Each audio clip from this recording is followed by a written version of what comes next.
bukan cuma sampai salaman sama Pak Jimmy.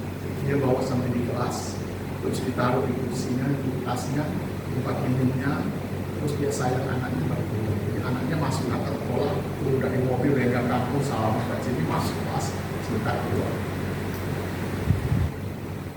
Satu hari anak itu pulang, bilang, "Pak, tadi ulangan. Kamu kok nggak belajar? Salah ya?" Dia bilang begitu, dia jawab begitu. "Tadi ulangan, Pak. Lah kamu kok nggak belajar? Salah ya?" Kira-kira apa salahnya? Saya tahu apa kira-kira. "Kamu kok nggak belajar? Salah ya?" Nah, ternyata tiap kali hari itu mau pulang sekolah, papanya tanya, "Pak, Bu Guru, Bu, ada PR enggak? Ada ulangan enggak?" Hari itu, papanya itu sibuk sekali. "Ayo pulang, dia ambil tasnya pulang." Dia pulang. Sampai di rumah udah belajar, udah buat itu tugas. Besok ulangan, pasti nilainya kurang. Tapi dia takut mungkin nilainya kurang, terus dia bilang, "Salah ya?" Jadi salah papa, nggak tanya Bu Guru besok ada ulangan apa enggak. Wah, papanya dapat kayak kita baru sadar gitu. Ternyata dia terlalu sayang, anak itu kelewat manja, minta haknya saja, tidak apa. Minta haknya saja tidak apa. Melakukan tanggung jawabnya. Tidak menjalankan kewajibannya. Kamu kan sudah kelas 5. Wah, anak SD kelas 5 kan harusnya sudah tahu tanggung jawab itu. Masa seperti anak TK itu. Kalau anak TK masih dimaklumi. Sengaja dia udah belajar, dia udah kerjakan tugas karena papanya tidak mengingatkan, papanya tidak tanya sama Bu Guru. Jadi dia menuntut hak. Iya betul sih, anak satu-satunya disayang orang tua, nggak apa-apa. Tapi juga harus menjalankan kewajiban. Apalagi saudara makin besar, makin dewasa. Apalagi saudara bekerja di sebuah perusahaan atau di sebuah tempat pekerjaan. Wah, ada kalanya kita mendapat owner atau kita mendapat atasan itu yang tidak seimbang juga. Menuntut kewajiban kita terlalu besar, tapi tidak mengimbangi dengan hak untuk kita. Wah, itu kejam. Saya mendengar berita untuk Lebaran kali ini, untuk THR kali ini, banyak perusahaan yang mungkin tidak bisa bayar. Dengan kondisi ekonominya kurang bagus. Wah, kalau THR tidak bayar, pegawainya ini bincang-bincang demo, ada yang demo. Bayangkan dia mau siapkan bekal untuk keluarga, apa itu bingkisan untuk anak-anak, tidak ada, mau kemana? Jadi kewajibannya dituntut, tapi haknya dapat THR enggak. Kita harus seimbang. Kalau nggak seimbang, hidup itu menjadi tidak harmonis, tidak baik. Kepada sesama kita menjadi tidak baik. Kepada diri sendiri juga menjadi tidak baik. Apalagi kepada Tuhan. Kita menuntut hak Tuhan, berkati Tuhan, Tuhan lindungi, Tuhan jaga. Tapi kewajiban kita tidak dilaksanakan, tidak baik. Nah, keselamatan itu ada kewajiban yang harus kita lakukan. Mengapa Rasul Paulus menulis surat Roma? Surat Roma itu ditulis Rasul Paulus dalam bentuk yang sangat istimewa sekali, sangat teratur, sistematis, dan banyak sekali pengajaran-pengajaran penting kepada orang-orang Kristen yang ada di Roma atau gereja yang ada di Roma. Sebab gereja di Roma itu gereja yang besar, gereja di kota besar. Jadi banyak orang-orang terdidik, ya, orang-orang pandai. Sehingga Rasul Paulus pun menulis suratnya itu dengan cara yang sangat teratur, sangat sistematis, dan berisi pelajaran-pelajaran yang penting. Seperti saudara tadi baca, saudara pun timbul beberapa pertanyaan baru, beberapa ayat yang kita baca. Kalau kitab Injil ditulis dalam bentuk riwayat, riwayatnya siapa? Riwayatnya Tuhan Yesus. Tuhan Yesus lahir, masa remajanya, kemudian dia mulai bekerja, melakukan banyak mujizat, bepergian kemana-mana. Itu kitab Injil. Tapi kitab Roma itu saudara baca, saudara kaget itu. Ini apa? Taurat ini begini. memang isinya penting sekali. Mengapa Rasul Paulus menulis? Ada banyak alasan. Di antaranya, dia mengatakan, meskipun saya belum pernah pergi ke kota Roma, jadi bukan Rasul Paulus yang mendirikan orang-orang Kristen di Roma. Aku belum pernah ke Roma, tetapi aku ingin datang. Dan pada waktu aku datang, aku ingin memberitahukan kabar tentang Kristus. Jadi memberitakan kabar tentang Kristus, memberitakan Injil. Rasul Paulus menganggap kota Roma itu tempat yang strategis untuk dia mengembangkan pemberitaan Injil secara lebih luas, karena ada di kota Roma, ya, kota besar. Orang kalau ini buka perusahaan besar di Indonesia, sasarannya Jakarta gitu. Nanti dari Jakarta kembangkan kemana? Atau Surabaya kota besar, atau Bandung kota besar. Kalau dia mau sampai ke Sumatera harus Medan, dari Medan terus berkembang kemana? Jadi sasarannya ke kota besar. Paulus mengatakan, aku rindu datang ke kota Roma. Dari situ aku membawa kabar, karya tentang Kristus. Jadi memberitakan Injil. Dan Rasul Paulus ingin membuka penginjilan ke daerah barat. Sebelumnya daerah bagian timur. Sekarang dia katakan, kalau saya datang ke kota Roma, memberitakan Injil, maka dari situ Injil bisa diberitakan ke Eropa dan seterusnya, ke barat. Jadi tujuan utamanya itu untuk apa? Untuk memberitakan Injil. Paulus sangat berbeban. Dia yang sudah diselamatkan secara ajaib, dia ingin memberitakan kabar selamat itu kepada orang-orang yang ada di kota-kota yang lain. Contohnya ada di kota Roma. Nah, kita lihat kembali ke ayat yang tadi kita baca. Rasul Paulus memulai dengan ayat 4, di situ dikatakan bahwa Yesus Kristus adalah kegenapan hukum Taurat. Saya bacakan ulang itu ya. Ayat 4. Sebab Kristus adalah kegenapan hukum Taurat, sehingga kebenaran diperoleh tiap-tiap orang yang percaya. Maksudnya apa Yesus kegenapan hukum Taurat? Apa yang tidak mampu dilakukan manusia untuk memenuhi semua syarat hukum Taurat, di dalam Yesus Kristus di kayu salib, Yesus sudah menyelesaikan. Hukum Taurat itu, atau mitvot, ya, mitvah itu tunggalnya, mitvot itu zamannya. Ada sekitar 613 hukum. Ada hukum yang negatif melarang itu sebanyak 300. Nah, ada sebanyak 613. Yang melarang itu ada sebanyak 365. Yang menganjurkan, yang harus dikerjakan ada 248 aturan. Jadi aturan sampai jam makan, jam tidur, hari Sabat harus apa, kalau berjalan itu hanya boleh berapa langkah. Kalau seorang wanita itu melahirkan harus bagaimana, dia harus berpantang berapa lama, makan apa saja boleh, apa yang tidak boleh, kalau beribadah harus bagaimana. Kalau yang dilarang itu 365, berarti saudara itu setiap hari ada yang dilarang. Hari ini satu, besok ada satu, besok satu, bulan depan sudah lupa, itu apa ya? Nanti sudah langgar, waduh saya sudah melanggar. Lah ini kok 365. Di rumah saja pokoknya pulang jam 7. Pagar kok cuma satu aturan untuk dilanggar terus. Bisa. Di sekolah itu ada peraturan. Anak murid itu kalau saya SMP, SMA di sini, anak-anak melanggar. Tiap hari ada pelanggaran. Padahal cuma berapa poin itu. PR harus dikerjakan sesuai waktu. Periksa dan dikerjakan.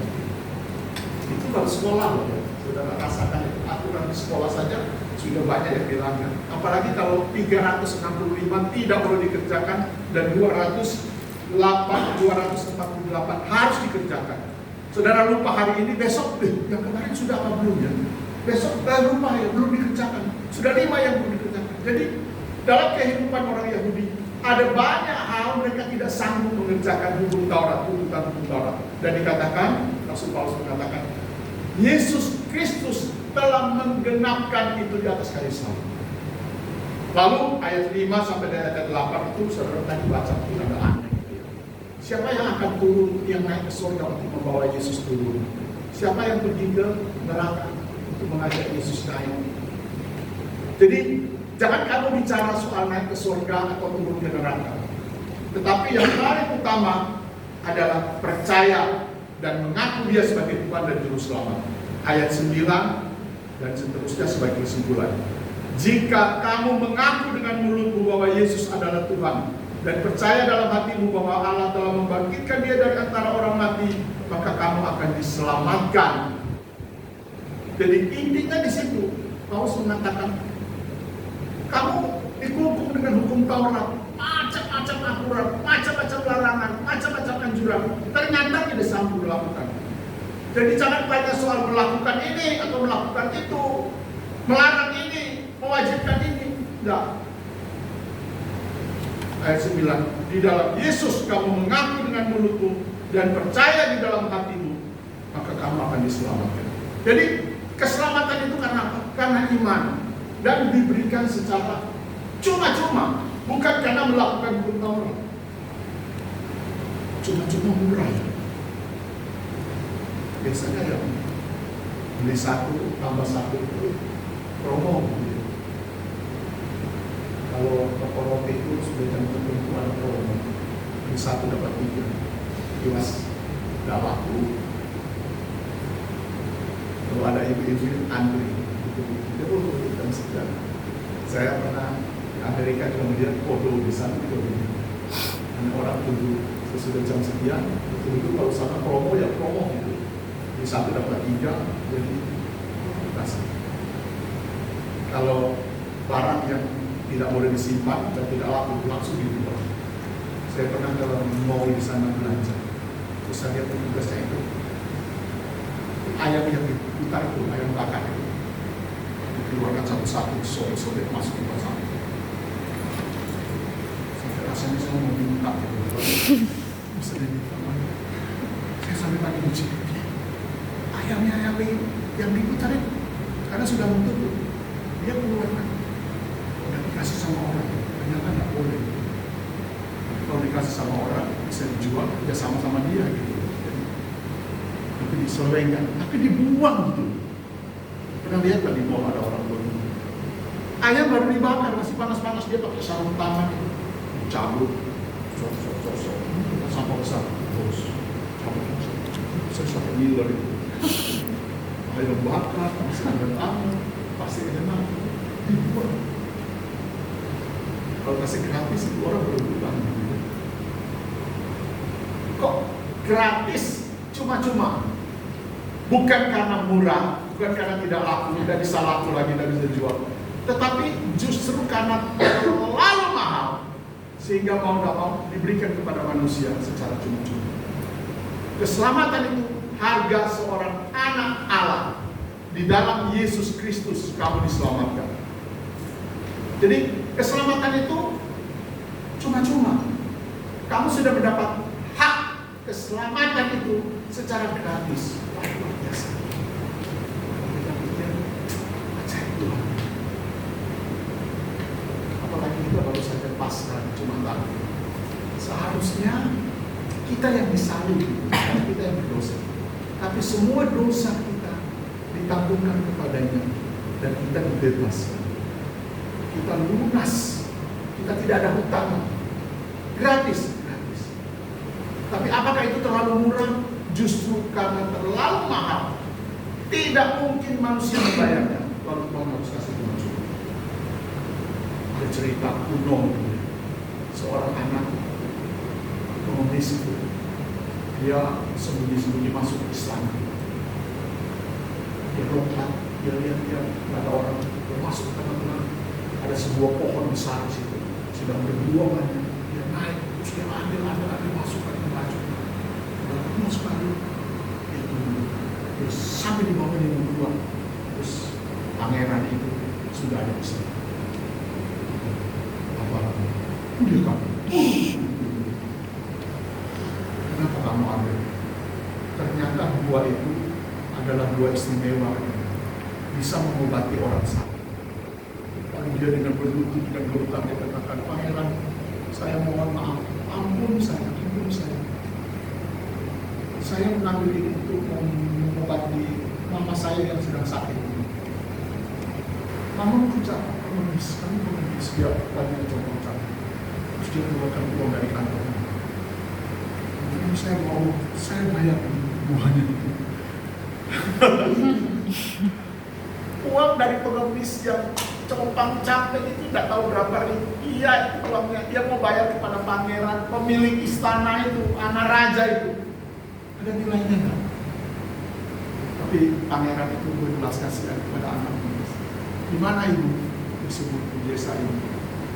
Udah, kamu pulang saja. Kasih untuk ibu supaya ibu sembuh. Bawa uang. Gak ada artinya uang itu bagi pangeran yang pemilik istana yang raja. Kita seperti itu. Apakah kita melakukan sesuatu itu sebagai panas budi gitu? Karena Tuhan sudah selamatkan. Minta bayar. Bayar berapa? Harganya berapa? Bayar ke siapa? Allah yang menciptakan itu, punya langit, bumi dan segala isinya, yang sudah memberikan berkat sejak kita dalam kandungan sampai kita lahir dan sampai sekarang ini kita menikmati begitu banyak. Kita sanggup baik dan bisa. Jadi kalau kita bisa membalas itu semata-mata karena kemurahan si pangeran itu, anak raja itu, udah bawa saja uangmu, kantongin, pulang dan kasih mamamu supaya mamamu sembuh. Rasul Paulus mengatakan hanya di dalam Kristus Yesus. Tetapi yang menarik kemudian ayat yang selanjutnya, ayat 10 dan seterusnya, dikatakan kita dengan hati percaya, benarkan dengan mulut mengaku dan diselamatkan. Siapa yang percaya dia akan diselamatkan. Tapi hidup itu kan tidak berhenti di situ. Lalu ada bagian tanggung jawab yang disinggung oleh Rasul Paulus.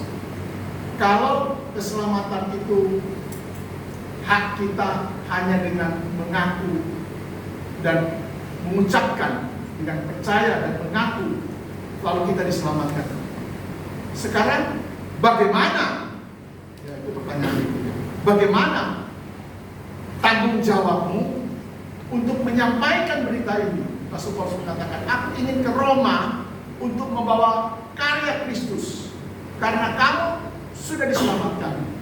Tetapi kemudian ayat berikutnya 14-15 itu sangat penting sekali. Coba kita buka bersama-sama ayat 14 dan 15. Kamu sudah menerima, kamu sudah berseru, kamu sudah percaya, kamu sudah mengakui dia. Tapi sekarang pertanyaan, ayat 14 yang putra baca, ayat 15 yang putri baca dengan perlahan. 1, 2, 3. Tetapi ayat 14 putra, 2 belum kebuka. 2, 3. Tetapi bagaimana mereka dapat berseru kepadanya jika mereka tidak percaya kepada dia? Bagaimana mereka dapat percaya kepada dia jika mereka tidak mendengar tentang dia? Bagaimana mereka mendengar tentang dia jika tidak ada yang memberitakannya? Dan bagaimana mereka dapat memberitakannya jika mereka tidak diutus? Seperti ada tertulis, betapa indahnya kedatangan mereka yang membawa kabar baik. Amin. Jadi dikatakan kan kita berseru, kita percaya dan kita mengaku kita diselamatkan. Tapi pertanyaan, bagaimana mereka berseru kalau mereka tidak percaya? Lalu bagaimana mereka percaya kalau mereka tidak mendengar? Lalu bagaimana mereka mendengar kalau tidak ada yang memberitakan? Lalu pertanyaan, bagaimana memberitakan kalau tidak ada yang diutus? Jadi kepada orang Roma itu Rasul Paulus menggugah. Dan penggugahan ini bukan hanya untuk orang di Roma. Sore hari ini kita membicarakan kerjakanlah keselamatan. Kerjakan karena di dalamnya kita sudah menerima hak kita. Kita sudah diselamatkan dengan cuma-cuma. Sekarang tanggung jawabnya, jadi memberitakan itu adalah tanggung jawab saudara dan saya. Kemarin ada satu kalimat yang menyentuh pengkhotbah itu, Pak Catasio mengatakan, Jangan sampai kita menyalibkan kembali Kristus di atas kayu salib. Karena kita tidak melakukan kewajiban-kewajiban kita, hanya menerima hak kita saja. Bagaimana mereka bisa mendengar kalau tidak ada yang menyampaikan? Bagaimana mereka bisa percaya kalau tidak ada yang memberitakan? Lalu bagaimana mereka bisa memberitakan kalau tidak ada yang diutus? Kalau saudara tanya, apakah saya diutus? Bukankah Matius mengatakan Yesus telah mengutus kita ke seluruh dunia? Ada orang diutus cuma di tengah-tengah keluarga. Ada orang diutus di tengah-tengah pekerjaannya. Ada orang-orang diutus di tengah-tengah sekolah. Karena saudara masih banyak yang masih sekolah, semua masih sekolah. Jadi ingat beberapa puluh tahun yang lalu ada satu anak di gereja kawan di Solo. Sekarang dia sudah pindah di Jakarta, ya sudah kerja, sudah dewasa sekali. Waktu itu dia sekolah di salah satu SMA negeri di Kota Solo. Anaknya pandai, dari SMP memang juara-juara pandai, matematikanya jago sekali. Jadi waktu dia di SMA, dia membantu banyak teman-teman di kelas. Karena pandai sekali, matematikanya pandai sekali. Pernah suatu waktu kita di gereja, itu anak-anak pada itu, Pak Jimmy juga ada di situ. Lagi musim itu, apa mainan yang putar-putar itu, menyamakan warna. Rubik. Rubik. Ya, yang kubus itu ya. Terus Pak Jimmy tanya, apa itu? Oh, diputar-putar Pak Jimmy, disamakan warna. Terus saya, wah, bisa. Terus yang lain. Atau dia datang. Waktu itu bermain Pak, jadi itu sudah kira-kira 30-an tahun yang lalu. Sudah belum lahir sekarang. 30-an tahun yang lalu, jadi kan masih jarang. Oh ini Pak. Jadi dia sendiri kaget. Jadi, kok bisa ya? Bisa ya? Terus yang punya itu program terus kasih. Coba lagi. Dia bisa ya? Jangan. Siapa yang bisa di sini? Bisa. Cuma satu warna Pak, kayak saya semuanya. Yang Nah, lain itu bisa. ada 6 sisi, cuma satu sisi doang yang benar. Iya, 4 sisi. 6. 6. Jadi, seperti itu kamu sulap itu ya. Di YouTube itu ya. Jadi, kayak apa gitu? Pintar sekali. Nah, terus dia bilang, dia cerita, saya sudah membawa kita ke mana percaya Emang di mana? Emang di sekolah. Kok bisa? Bahkan ada beberapa belajar. Saya suka membimbing mereka, membantu mereka belajar. Saya sudah bisa. Dulu ngajar saya sudah tahu. Itu mereka tidak bisa selesai. Akhirnya aku berhubungan lain. Terus diajak ke gereja mau. Dia di sekolah negeri kan banyak guru gereja. Dia bilang ini sudah 3 orang kita belajar.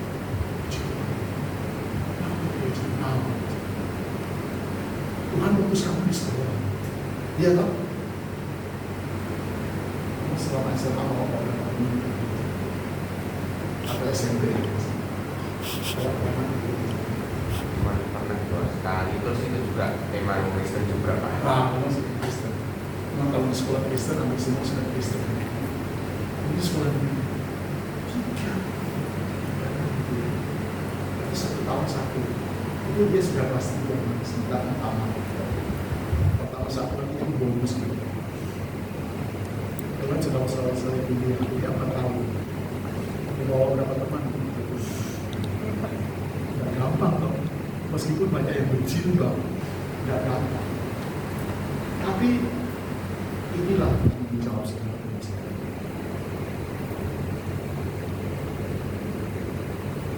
Kita sudah menerima hak kita dengan gratis, cuma-cuma. Lalu Paulus menangkan. Sekarang bagaimana tanggung jawab? Memberitakan supaya mereka bisa menangkan. Mereka meninggal dan mereka bisa percaya. Siapa yang diutus? Yesaya mengatakan, utuslah aku ya Tuhan, dan pakailah lidahku untuk memberitakan Injil. Harusnya kita juga mulai dari lingkungan yang paling kecil di mana kita ada, di rumah, di sekolah, teman-teman, banyak kenalan.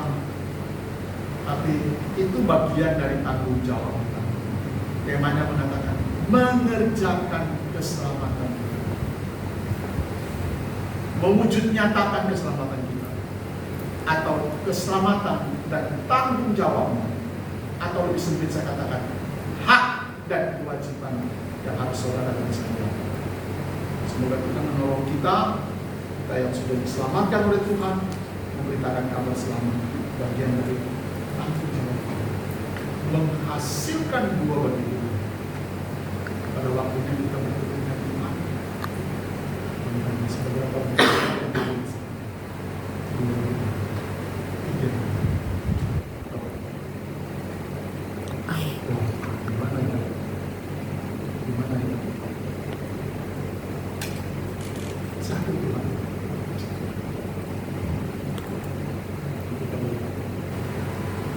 bisa ngomong bisa mana tak?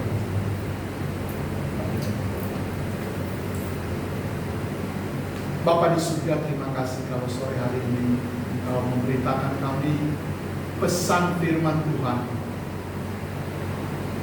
pesan Rasul Paulus kepada jemaat di Roma, menerima keselamatan dengan gratis dan memberitakan, menyampaikan keselamatan itu, mengerjakan keselamatan itu kepada orang-orang yang belum percaya. Tuhan tolong kami dan pakai kami, pakai hidup kami, pakai mulut kami, perkataan kami, tingkah laku kami, seluruh hidup kami menjadi berkat dan kabar baik bagi mereka-mereka yang belum percaya. Demi nama Tuhan Yesus kami berdoa.